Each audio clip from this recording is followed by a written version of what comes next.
Pasquini Coffee Company. Spent his first night in America under a bench in Washington Square. In New York City? In New York City. Columbus Square. Columbus Square. Yes. Okay. Came over as a stowaway. Oh, stowed away. Stowaway on a Wow. And today he's created a family. He's created a great business. Sure. He is truly a quiet hero, like I keep saying about Like so many of the others. It's like a Robert Louis Stevenson novel, but for real. Yeah. And here's a great gal, Rachel Lappin. Rachel Lappin from Israel, migrated to the United States. But upon our interview with her, she said, "I left Israel with my feet, not my heart. It is my heart where my Judaism lives. I love tradition. I remember the songs of the shtetl where my parents sang to me." Wow. So we move across the globe. Yes, this is. It's like a wonder, the Wanderers. This gentleman is an intellectual teacher of literature from Tehran University. Does he have something here? He really does. I love this last line. Tragedy? Go ahead. No, he said, "Tragedy has made my softer skin hide behind a harder one." Astonishing. Look at that gaze. Oh, my. So now here's another one. I found this portrait quite fascinating. Was this just a sort of spontaneous photo, or did you take the time to light it and do... All of these images are photographed with natural light. We would walk into their homes, into their YMCA at times, but just a random spot with no preparation. I want to share her with us. Let me come over this way, and if you can come here, Barbara and Barry. Let me introduce, this is Dr. Gwen Bishop. She's 88 years old. And one of the things that she said that really touched me is, "I have a problem with too much ethnocentricity. And I would like to see people mix groups more than we have in this generation. There has to be a balance between assimilation and maintaining your own culture. It all goes back to a model. I don't know how far away you can get from certain stereotypes." Amazing. And this is third generation college graduate. Pretty astonishing. Now this one truly touched me because there's a story here. If you could introduce us to Faustino from the Philippines, correct? From the Philippines.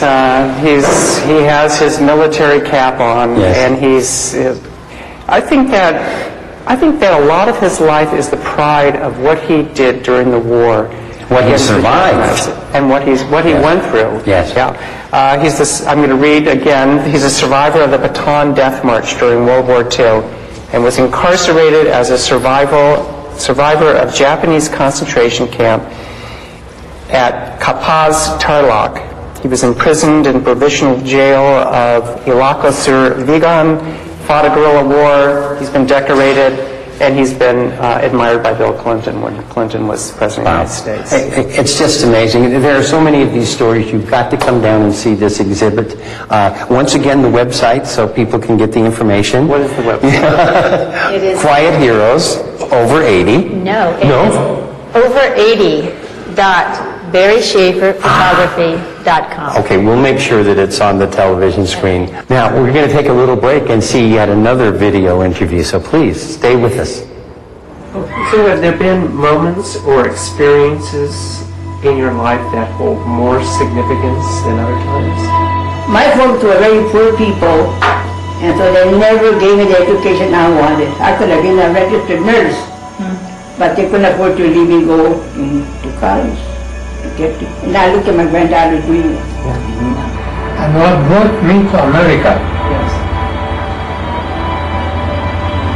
I came fairly old, so it wasn't at all money that was after. My American dream was the dream of freedom. And my very Islamic, the core of my Islamic belief, God created all living things programmed. Man, choice. And you bear the responsibility. It is this concept of freedom To me, a human being is the being that is free. And I came to America to live in a free atmosphere. Welcome back to Aging in LA. You know, it's always a pleasure when you find a secret gem in the midst of Los Angeles. And I thought we'd talk now with Nicolette Komenos, who is a representative of the gallery here. Can you tell me a little of the history? Because this is a unique place. Oh, thank you. The gallery was started about 25 years ago by our director, Lydia Takashita, and it's a nonprofit.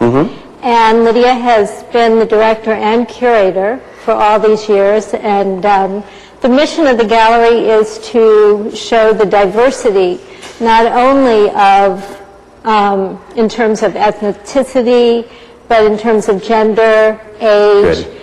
and we have a wide variety of artists who show here. I mean, many galleries show mid-career artists and artists who are well established, but we also show artists who are just beginning in their career. I see. And just based on the uniqueness of this Quiet Heroes over 80, you can see that that's a very interesting perspective, and Lydia is to be congratulated for that. Absolutely. How long ago did you move into this building? Was it I 25 think we've years? been here about 10 years. Wow, outstanding. But the gallery actually started, the first venue was in Little Tokyo. I see. So we've moved around a little bit. It's moved around, and we still have another location there. Okay, so it's LA Art Corps. This is the Brewery Annex. And what's the other location? The other one is Union Center. Okay, Union Center. Now we're going to rejoin Barbara and Barry Schaefer to talk some more about these extraordinary pictures of our quiet heroes over 80.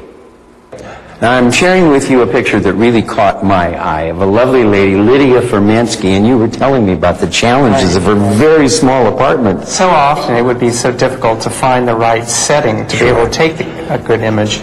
This one, I was almost falling off her balcony, so I was able to... I understand. And Barbara, to me, she looks like she's got a lot of living in her life.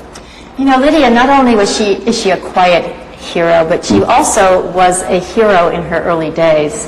And recognized for that. And a recognized hero. Yes. She is known as a righteous Gentile and was honored by the state of Israel.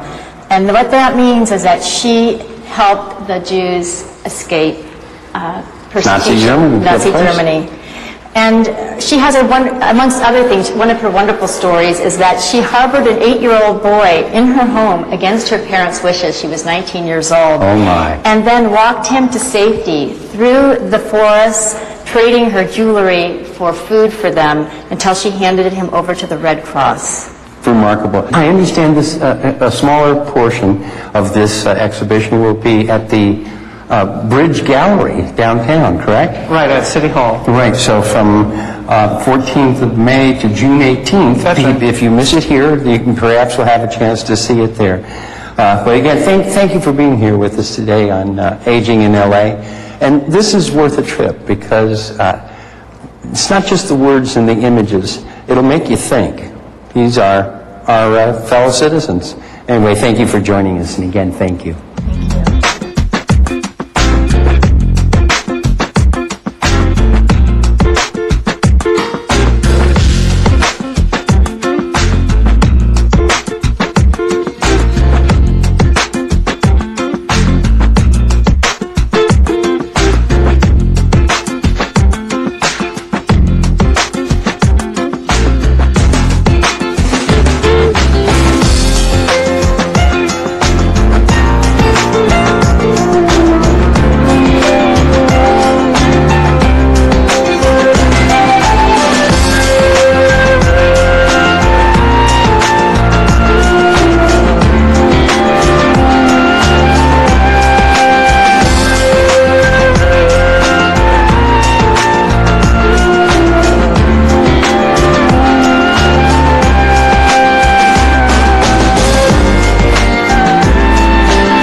I'll be home in a minute. Well, the party's just getting started, so hurry home, honey. I'll tell you. Yes, good job.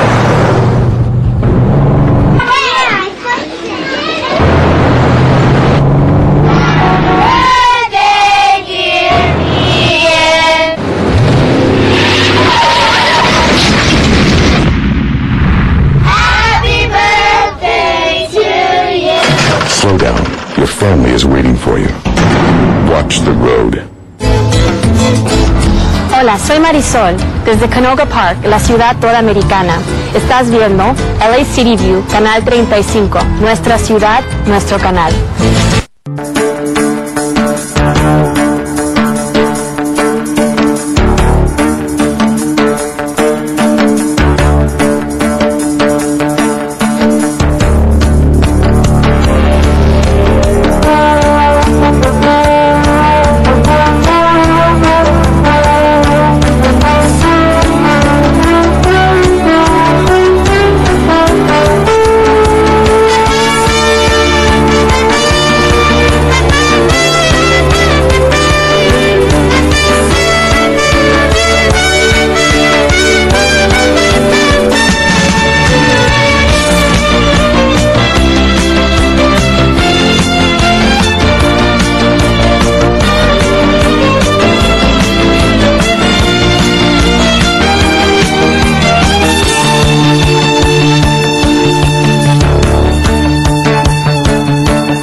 morning. The Board of Referred Powers special meeting will now come to order. Present, we do have a quorum. I'd like to announce, as chairman of this committee, the intent and the purpose for the subsequent scheduled meetings if they are deemed necessary. The city attorney letter dated August 11th, 2010 provided the Board of Referred Powers with advice on how to proceed with making decisions on the concessions contracts at LAX. In light of the threat of possible litigation and the complexity of the protest that this board will be considering, I propose that we heed the advice provided by the city attorney as to the procedural requirements of this board and structure the meetings as follows.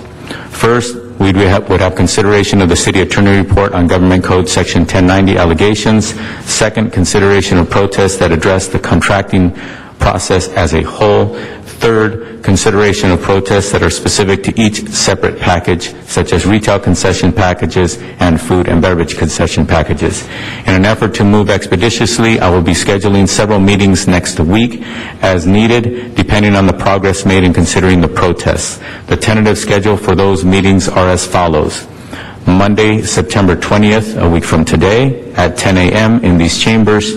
Wednesday, September 22nd at 3 p.m., if able to schedule in these chambers. Thursday, September 23rd at 1 p.m., once again, if this room is available, in the City Council chambers. And also Friday, September 24th at 1 p.m., once again, if at all possible, in these City Council chambers. It has become abundantly aware to me that there are many, many parties involved and members of this board and members of the council who seem to have an urgency to get this moving as quickly as possible. But the fact of the matter is, scheduling 5 members of the City Council of Los Angeles are not that easy. For example, this morning, as we speak, at this moment, there is a Public Safety Committee, of which at least one of us is a member of that committee. In this afternoon, on Monday, there is a Budget Committee, of which more than one member of this committee are members.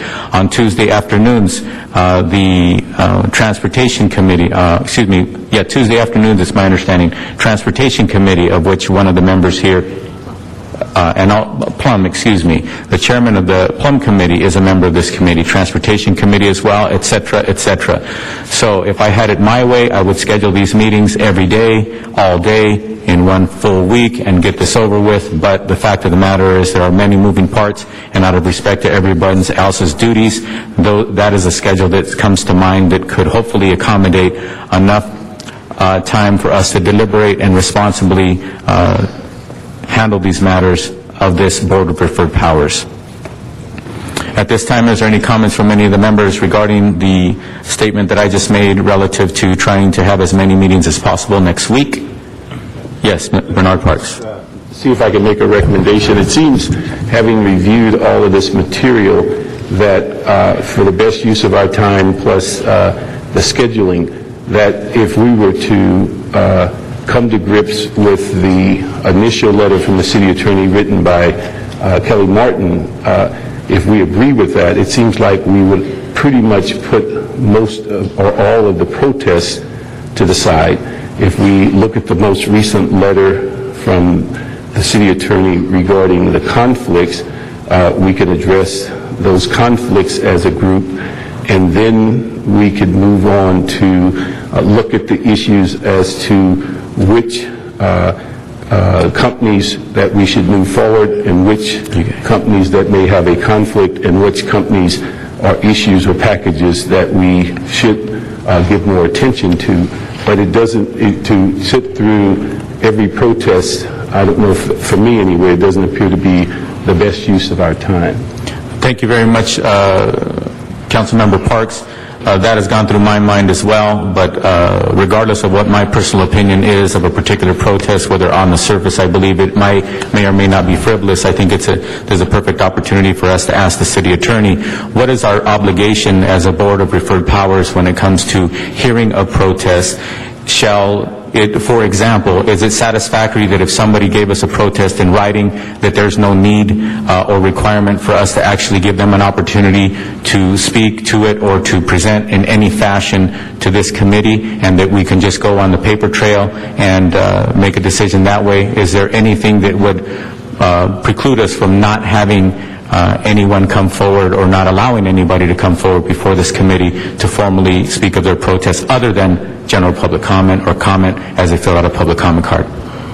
There are two aspects of that I think would impact on the committees or the boards listening to the protests and the comments from the proposers. One is just the Brown Act requirements and the requirement that you hear from members of the public, including those proposers who are interested with respect to each item that you consider. So that's one aspect of it. The other is I guess what I would consider to be fundamental notions of fairness. That is to say, to the extent that you've received a report from our office in the airport department with respect to the actions and recommendations of staff and our legal advice that include the statements of the protests, and you've received a number of letters as well, I know, from the various proposers. There may be additional information that some of them might have to provide, and you might want to provide that opportunity in a limited basis so that this process can move more expeditiously. But I would think that that basic fairness and providing an opportunity to be heard would be something that you would consider. So, for example, if this committee were to go ahead and make motions and actions and just say, well, we've heard it, everybody, a member of this committee has a copy of all the, at least written objections or protests, formal protests, and therefore I move second, et cetera, and just move forward. What you're saying is that if we moved in that manner, not that we could not, but you're saying as our attorney and us being your client that you wouldn't advise that we do that we give some semblance of forum for the protests in this Board of Referred Powers? And that is correct, although I will amend that somewhat to the extent that our advice with respect to conflicts might, if you will, negate or truncate the discussion about some of the protests. I think that can be taken into account as well. Now, when you're talking about the advice you've given us, that advice tends to be relevant to the legal matters that you've identified, or that you identify as matters that we should consider. However, that does not speak to the policy process or decisions that we have, which, if I would dare say that that's, say, half of what's going on here, it has to do with us making sure we have an appropriate legal defensible process should we move forward. And then the other half is we deliberate on the policy matters, which is not necessarily relevant to the legal matters. Correct. Okay. Cardenas, just a point of order. Yes, Mr. As you Rosenbaum. mentioned the initial meetings, and I'm delighted that we will have a series of meetings and get this all in 1 week, by the way. done. I think it's great. The 22nd, I have a Transportation Committee meeting at 2. We have significant issues. We will not be ready at 3, and Mr. Parks and I are both on transportation. So 3 o'clock doesn't work. Okay. How does 4 look? Hopefully we could do it by 4. Okay. In 2 hours. So we'll move that meeting till 4. Great. Thank you very much. And that's why I announced it, and that's why I asked if anybody had any comments on that. Mr. Parks, based on what the city attorney has just once again advised us, their word is not gospel, but they've just advised us, does that concur or not concur with the comments you just made? No, my concern is this. I think the 100-plus page letter that we received initially, I don't know if there's any more protests that we can hear that has not been covered by that letter. And the second issue is that on the conflict of interest, all of the things that have been written since then, as far as conflict, I would assume have been covered by the most recent letter. And so I can understand public comment within some degree, but I don't believe that we as a committee or as a board would sit through and go through the nuts and bolts of each one of these protests when, if we're going to rely on, to some degree, the city attorney's 2 letters, they've pretty well addressed all that I'm aware of. The issue also, and I would think that as a board, we're going to be making decisions on material that comes through us through the formal process, and that is what's gathered by the city family, what's presented to us, and all of these different missiles that are coming from different directions that come outside the process. I don't quite know where the put them in play. My assumption is all of the paperwork that has been generated since our last meeting, the city attorney has looked at those and made a judgment on their conflict of interest letter. I think all of the issues of protest were dealt with on the first letter. And so again, if we're acting as the commission, we have to rely on the staff of the department and the staff of the city to give us guidance. And I think if we go back to the issues that I mentioned in our previous meeting, if you go back to the couple of those executive orders, it's pretty clear that commissioners shouldn't be in the nuts and bolts of the department mitigating and mediating conflict. They are to listen to the department response and the city attorney and make judgments on what material comes before us. And that's my position. And I would agree with you. The comment aspects that I had in mind was a relatively brief comment by each of the parties who are interested, the proposers and so on, with a question. And I'm analogizing in my own mind to the situations where we argue a matter before a court. Frequently, the matter is fully briefed, and the court will allow us to comment only to the extent that we are bringing in information that's not covered by the written submittals or that hasn't otherwise been covered already. So it's a fairly limited presentation.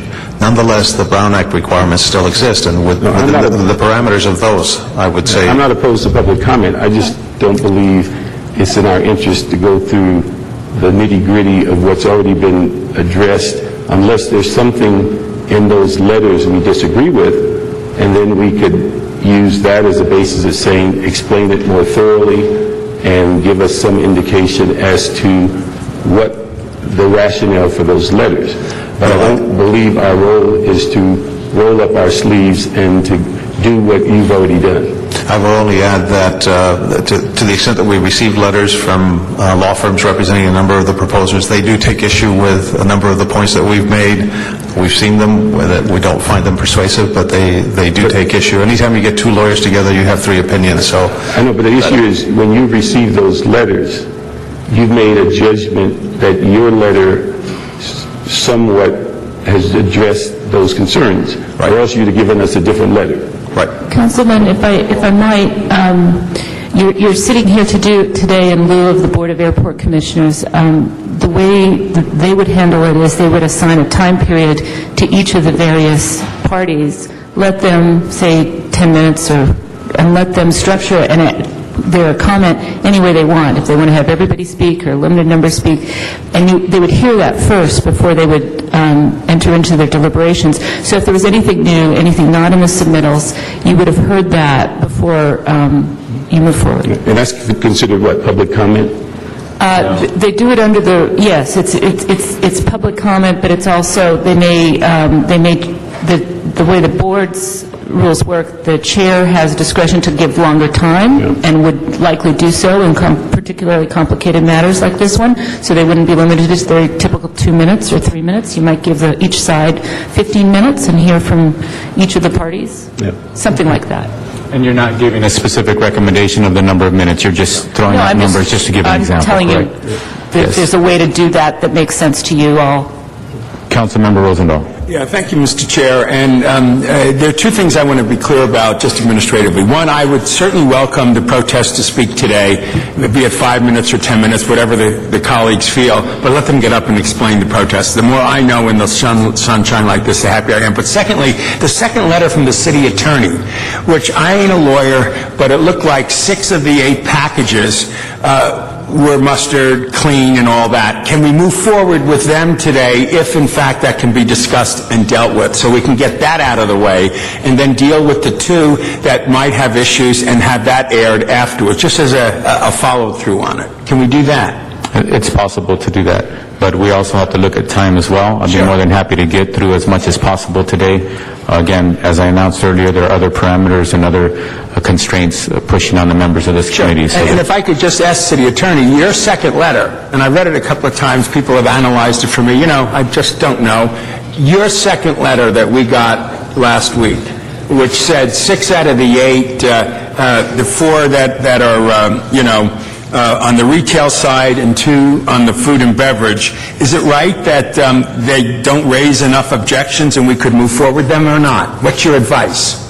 There are several, and we'd like to discuss that with you in closed session as well, the substance of our advice and the risks involved, but there are several that would pose minimal or no risk. But can you do some on the record here rather than closed session? Even though there's edginess on it? I believe we should have a closed session discussion before. Can you do some of it on the record here before closed session? Thereafter. Mr. Rosendahl, Okay, great. Mr. Rosendahl, whether it's a Board of Referred Powers, an actual board, or the City Council meeting as a whole, or in part, of course, there can always be discussion with our city attorney in full view of the public, but at the same time, as the city attorney recommends sometimes that we go into closed session once we get into certain parameters, certain questions, etc. So just to clarify for the public, since people are using the word sunshine a lot around here, as everything that can be handled in the meeting as it is at this moment will be handled in that fashion. Whatever should not or could not be handled needs to go into closed session, and we'll have those deliberations and come back out here, or invite you all back into the room in the full sunshine. Any other questions from, hold on, Mr. Parks, any questions? Okay, Mr. Parks. I just want to say on scheduling, I have to leave at 1 for Budget and Finance, and next Monday we have a standing Budget and Finance and also a special Expo Line meeting. So those are major conflicts for me. Okay, excuse me, Mr. Parks, you're talking about major conflicts. If I chose to have a meeting next Monday starting at 10 and going past 1 o'clock, correct? At 10 o'clock is the Expo Line meeting, 1 o'clock is the standing Budget and Finance meeting. Okay. So you have a conflict at 10 o'clock next Monday? Mm-hmm. And at 1. Okay, and also at 1. All right. In the sunshine, you can all see how difficult it is for us to convene this 5-member Board of Referred Powers. Although legally, technically, we can, am I correct, Mr. City Attorney, that we can convene the Board of Referred Powers even though not all 5 members are present? Yes. A functioning quorum would be 3 members at least? Correct. Okay. So sooner or later, members of this body, we may have a meeting scheduled where one of you or 2 of you actually delineate that you have a direct conflict and you would choose not to be here and you would attend that other conflicted meeting or what have you. That being the case, we may actually have a meeting of Board of Referred Powers. Again, in the interest of time, I really don't appreciate sometimes the criticism that people around here are dragging their feet. I certainly don't want to be the brunt of that kind of criticism, so I'm being very open and forthright with everybody that I personally would like to get this through the process. Whatever outcomes there are, whatever comes, but I would like to get this done as soon as possible. Now, let me ask a question of the members of the committee. On Fridays, Friday afternoons, any conflicts that anybody would like to speak of publicly?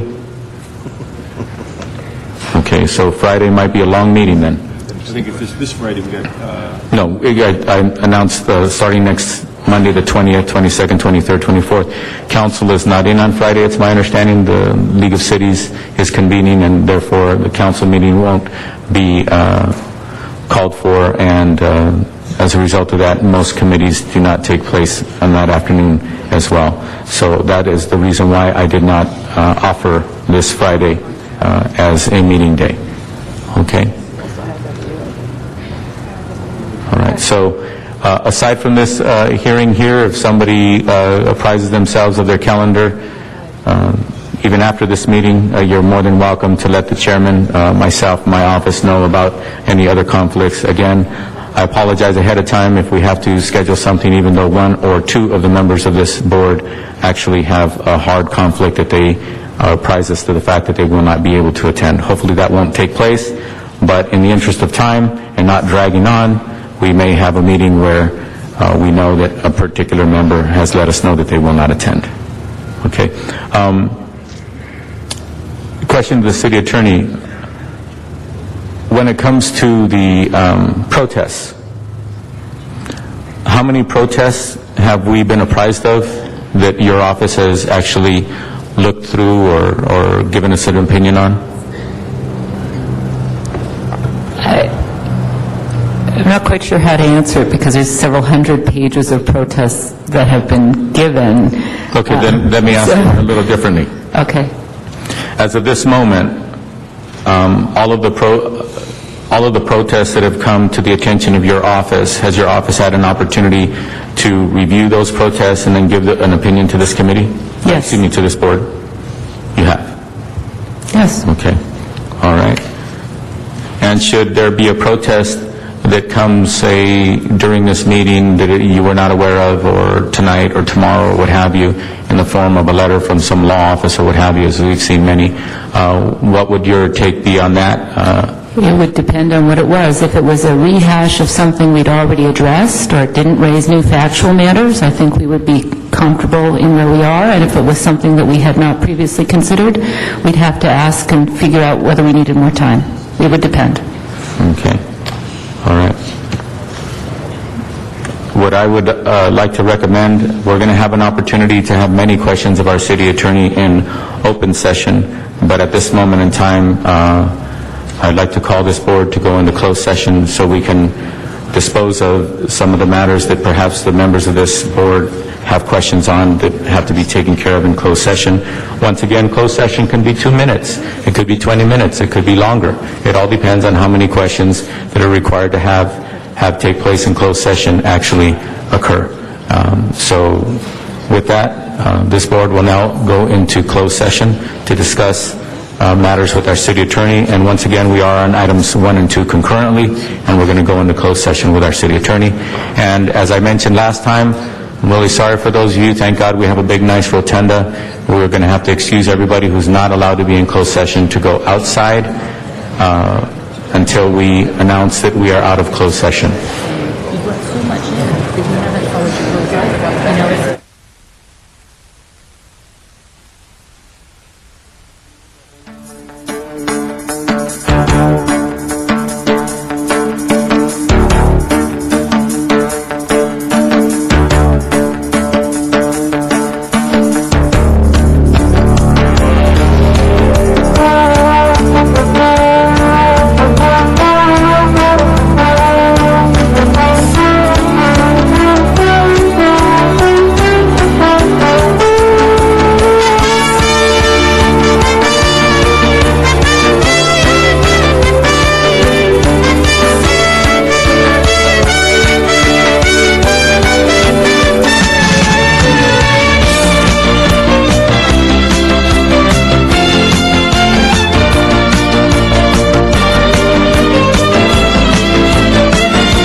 So how does that connect with this? We have like 30. I can see a picture of you there. Okay, thank you very much. I want to make sure that the doors to this room have been opened. There seem to be a lot more people around earlier than seem to have poured through the doors now. That should have flared.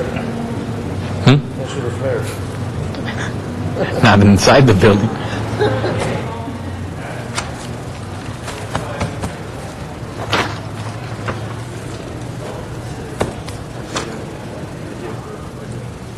I got to go through one. Thank you. I got to get the thing started. We have concluded the deliberations in closed session. We are now back into open session of this Board of Referred Powers. At this time, we will give since there are a large number of people who are interested in listening to this deliberation, we'll give a few more seconds for people to pour back into the room before we resume our formal discussions.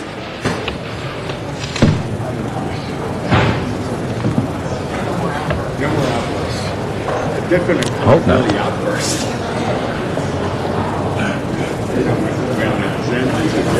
I'm going to thank you. I don't want to.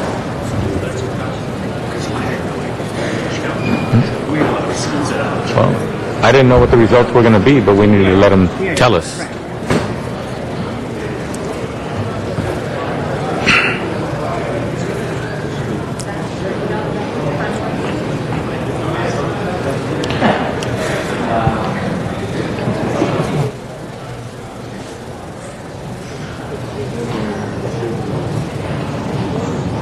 It appears that pretty much everybody who's wanted to make their way back in the room have made their way back into the room. So with that, I'll announce again, we just came back into open session after having discussions in closed session. And with that, I would like to remind my colleagues that the custom and practice and requirement of the City Council of Los Angeles is that we afford the public an opportunity for public comment. We do have, in fact, approximately 30 public comment cards. It is up to the discretion of the chair and the committee and/or the City Council as a whole, or this Board of Referred Powers, to determine how long of a time frame each public comment person has to make comment. If we were to give everybody the usual, not required, but usual 2 minutes, it would take at least an hour for us to go through public comment. So with that, I will move that we give everybody who filled out a public comment card 1 minute to make their public comments. So with that, at this moment in time, we will go to public comment. We have first, and these are in the order in which they were put before me. Once again, we're going to give everyone 1 minute. The clock shows 2 minutes. Hopefully we can correct that. Jenny Kim, please come forward. And please prepare to come forward. Deborah Lewis would be after Jenny, and Ellie Malouf. Jenny, please come forward.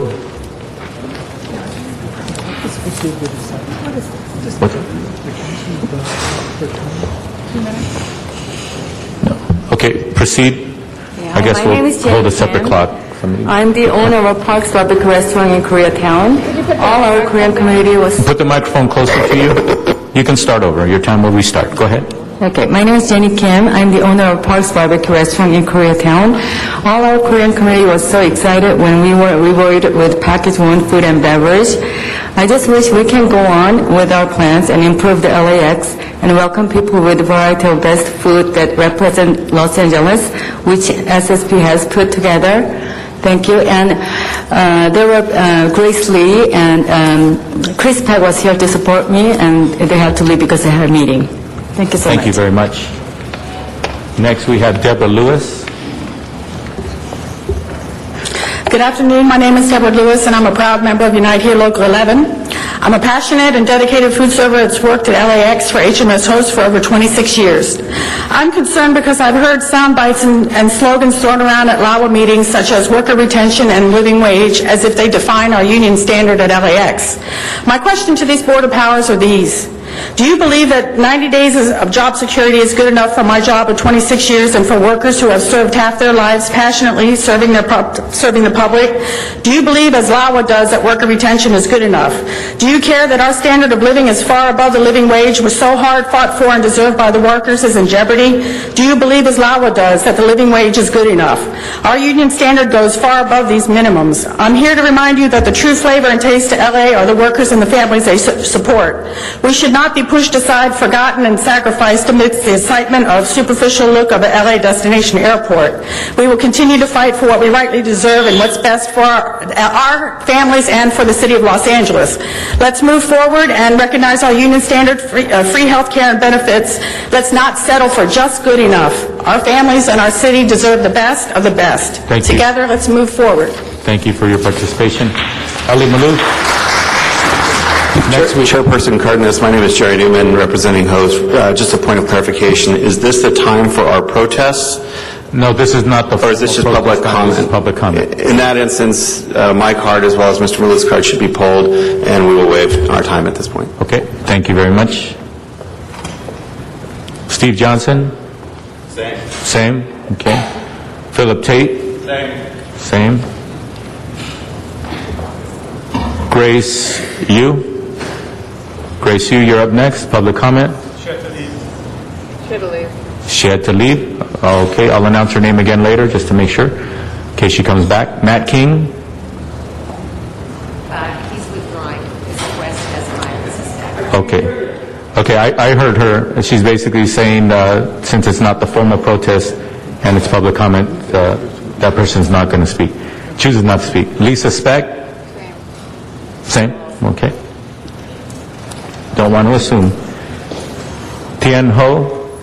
May I give my time to another person, please? Can't yield your time. If you want to speak, you need to speak on your behalf. Are you going to speak? No? Okay. Next we have Aaron Rodriguez and Sarah Silva.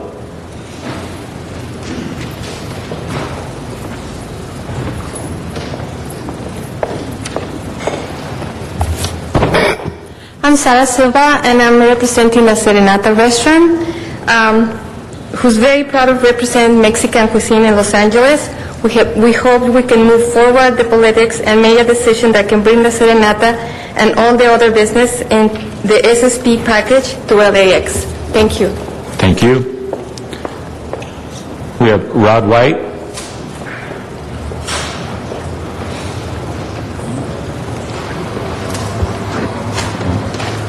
I want to be able to announce how we're going to handle the protest. We could give time limits. Hello? Mr. Legalize corruption. Tony Cardenas, how dare you? You have the nerve to go on public radio and say, yes, I took the money. It's legal. It might be legal, but it's unethical, and it stinks to high heaven.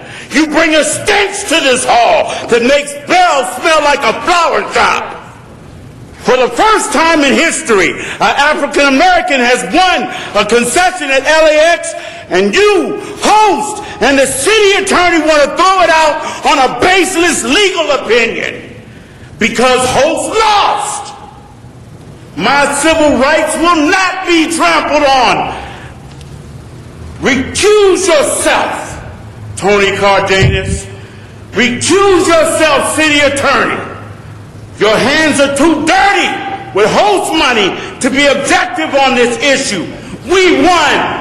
Let LAX do what it has decided to do and move this city forward. For the first time in 50 years, the United States Justice Department will be looking deep into this one.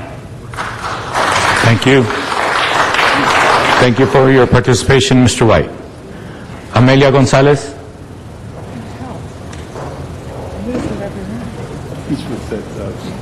He's the soul.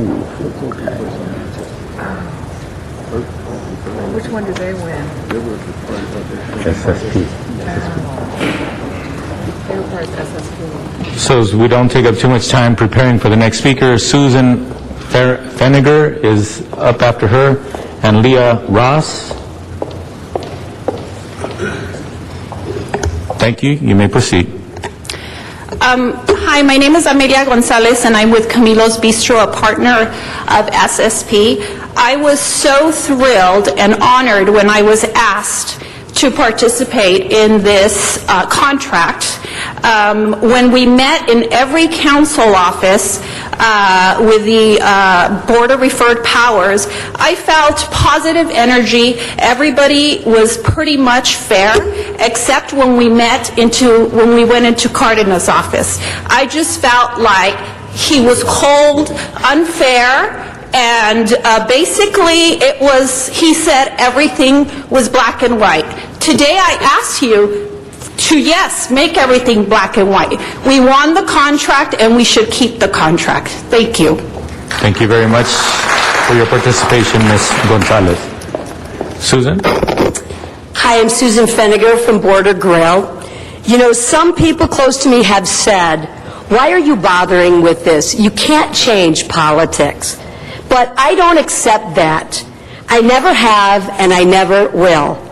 I chose LA as my home 35 years ago because it was a place of growth and expanded thinking.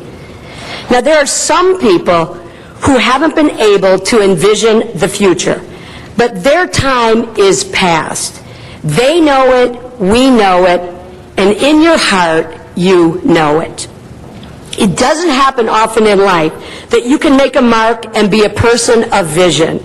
But that's what's up right now. We have the opportunity to bring this great city back to what she should be, a leader. Or we can politic and fight. We can take this one moment of change where we could actually have built something together and see it slip away. And the irony is it's going to happen anyways. Someone will do this. Why not us? Why not now? Thank you very much. I want to be able to say... Leah Ross, you're up next. Thank you so much. Everybody's getting equal time, ma'am.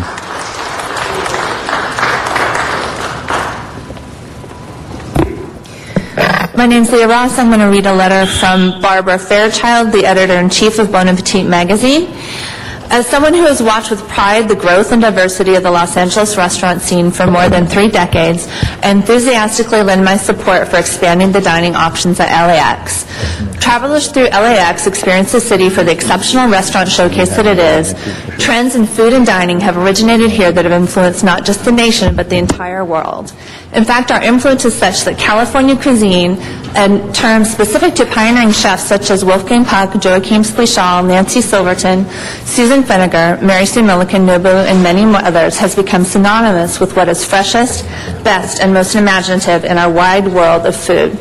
Certainly a venue as large and influential as LAX should reflect the importance of Los Angeles as a leader in the Epicurean field.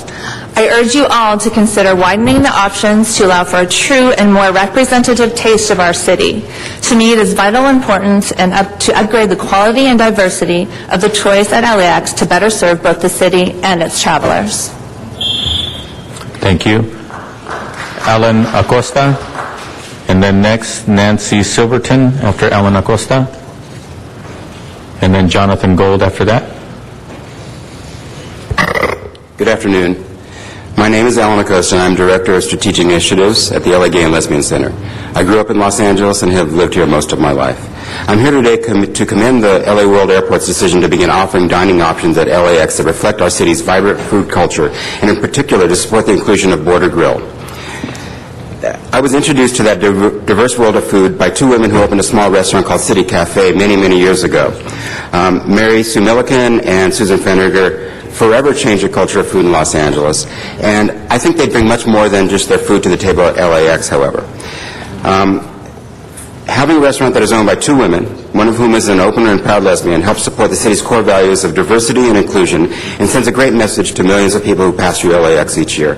We would be incredibly fortunate to have these 2 women with their extraordinary culinary vision and inspiring social commitment representing our city at the LA International Airport. Thank you.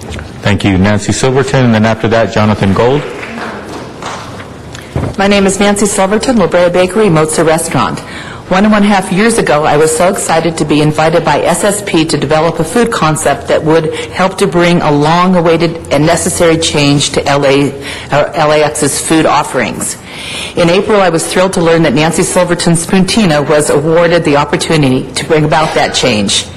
I find it tragic that 5 months later, the people of LA and the travelers to LA may be denied the pleasures of experiencing the diverse flavors LA has to offer. This process has been dragged on far too long. Thank you. Thank you, Jonathan Gold. And after that, Debbie Levine or Levin. I'm Jonathan Gold. I'm the restaurant critic for the LA Weekly and former restaurant critic for Gourmet Magazine. Los Angeles, as I'm sure almost everybody in the world and especially in this room knows, is one of the most vibrant food cultures in the world, bringing together cuisines from all over the world in new and unusual ways that regenerate and spread and then spread back through the world. You know, in Korea, they're cooking Korean food the way we make it in Los Angeles. In Mexico, the same thing. Los Angeles Airport has notoriously poor food service, has always had notoriously poor food service. And when my colleagues from magazines and newspapers all around the nation and the world come through Los Angeles, they are always puzzled as to why the food on offer at the airport is so awful. I think that we need to change this. Thank you. Thank you. Debbie Levine or Debbie Levin. Craig Min.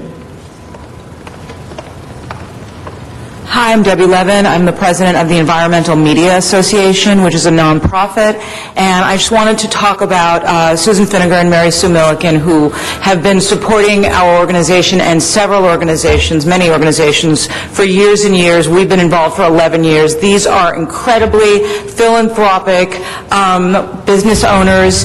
They've also brought sustainability to amazing cuisine for years and years and years, really being able to offer sustainability and environmental options for really popular food. And I think that Los Angeles is obviously the center of so much of this in terms of the world looking at us for healthy options, and for LAX to be able to have premier chefs doing this right at the airport is essential. Thank you. Craig Min, and then after that, Sinia Chavez. Hi, my name's Craig Min. I'm the founder of La Mill Coffee, based here in Los Angeles. Born and raised here my whole life, and I took over a family bankrupted company when I was 19 and was able to manage and turn it around. Today, we've built a company that has been, acclaimed nationally for, great quality coffee, and, we want to be able to be involved in the airport and provide this. And, at this point in time, it just seems like this is a decision that's already been made, and, it's a severe ping pong match that keeps going back and forth. And, the only thing that we can ask of you is to make, the best decision for the city and not, for personal interest. Thank you. Thank you. Sinia Chavez. Good afternoon. My name is Sinia Chavez, and I'm a lead of 5 years for HMS host. I'm a single mother of 5, and this has been my first union job and the only job that has provided me free family health insurance. But the benefits of my union job go beyond free health insurance. The wages that I make at HMS host have allowed me to do something which is very important to me: help put my kids through college. My daughter Stephanie is into her 2nd year of medical billing school, and my son Miguel is into his 2nd year of college. When I learned that I will most likely be laid off, my first concern was whether I will still be able to support Stephanie and Miguel until they finish school. That is why I'm here today, to remind you that the quality of our jobs affect the future of Los Angeles, and that our jobs are more than just a living wage and free family health insurance. For me, this union job is the ability to move my kids forward. I want my kids to count on me, but first I need to count on you. Thank you very much. I'm sorry, we're giving everybody equal time. Thank you very much. Madeline Alfano, and then Daryl Benton. Hi, Hi, I'm Madeline Alfano, owner of Maria's Italian Kitchens, and I'm representing the brand partners of HMS Host. We are all Angelinos, and we are all proud local business people. We read with interest the article in the Los Angeles Times talking about conflict issues that have arisen regarding the proposed new concession contracts at LAX. Each of us had a choice about who to partner with in this process. We chose HMS Host because of their long-standing local community ties and their strong experience in partnering with restaurant entrepreneurs and giving them opportunities to grow. Conflicts of interest concerns are just one slice of this process pie. If due diligence wasn't done on the conflicts, how can we know that the entire process was fair? We've watched the selection with growing concern. From all that's been written in the papers, it's evident from the beginning we were not in the running with any chance for a fair outcome. We spent years and thousands of dollars developing proposals, and now it seems like people are suggesting that you give business to the last company standing, not the best company for the job. I'm representing Nate Niles, Old King's Head, The Counter, Johnny Rockets, Listerine Grill, Besso, and of course Maria's Italian Kitchen. Thank you very much. Daryl Benton, and then after that, Dale Mason Cochran. Mr. Chair, this is Ben Resnick with Jeffrey Mangels. We have several speakers, Darrell Benton, Dale Mason Cochran, and several others affiliated with the Concourse Magic Johnson Hudson Group. They wanted to speak to item number 2, if and when that is called today or not. And so I don't know if this is the... We announced, excuse me, Mr. Resnick, we announced that we're holding item 1 and 2 together. So we're on both items at this time. So they can speak at this time? Correct. Okay. Darrell Benton? So just tell me. We're waiving the right to speak. It's fine. Okay, so you're going to wait till we have the formal protest speaking. Okay, thank you. Dale Mason? I'll waive. Same? Okay, thank you so much. Mr. Resnick, same? Or are you going to choose to speak? Okay, it's your prerogative. 1 minute. Thank you, Mr. Chair, members of the board. Ben Resnick with Jeffrey Mangels, Butler and Mitchell. I just have a question. I just want to be sure that I'm not misunderstanding the process. I just want to be sure that we will have an opportunity to address the issues of conflict that have been raised, that we will have the opportunity to address the protests we filed on Retail Package 1. So I just wanted to be clear that our group of clients here are not waiving that opportunity. I only say that because in hearing the public comments, they're obviously speaking to agenda items 1 and 2, and we're not sure where that begins and that ends with respect to the conflicts and the protests. So that's just an inquiry, Mr. Chair. The opportunity will occur, and then we will discuss it in full view of the public with the city attorney as to the different manners in which we can go ahead and hear these protests, and then the board will decide exactly how we're going to do so. And unfortunately for many of you, there will very, very likely be a time limit for the protest periods. Okay?